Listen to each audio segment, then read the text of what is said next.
We're going to talk about revenue, profitability, and even acquisition costs. But all of those things are trumped by one essential principle.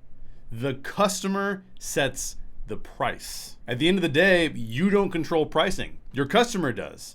If you want to charge $9.99 for your book, but your customer is only willing to pay $2.99, the book won't sell. The customer sets the price. Your job is to determine what the customer is willing to pay.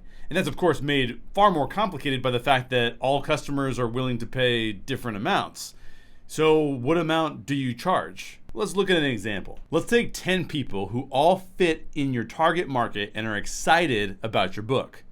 Let's also say that your book costs $2 per book sold to sell, meaning that you have to pay $2 every time you sell one book, no matter what the price of the book is. In our example, one of these 10 people is willing to pay $15. A second person is willing to pay $12. 3 people are willing to pay $10, and 5 people are only willing to pay $3. Given that data, at what amount should you sell your book? At what amount should the customer pay?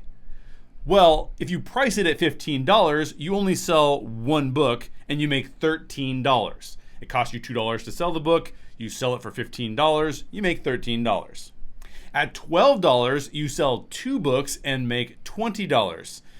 Selling 2 books costs you $2 each, or $4, and you make $12 per book, which is $24. So you make $20 in profit. Now, if you price your book at $10, you will sell 5 books and you'll make $40 because we sold 5 books, and each time we sold one of those books, it cost us $2 to sell it in advertising or whatever. Now let's say we charge $3. Now every single one of the 10 people will buy our book, but you only make $10. It costs you $2 per book to sell 10 books. That's $20. You only made $10. Given this breakdown, what should you price your book at? It's pretty obvious, $10. Unless you don't care about making money and your only goal is to get more readers. But if you're wanting to maximize your profitability, $10 is where you should price your book. It's your best bet.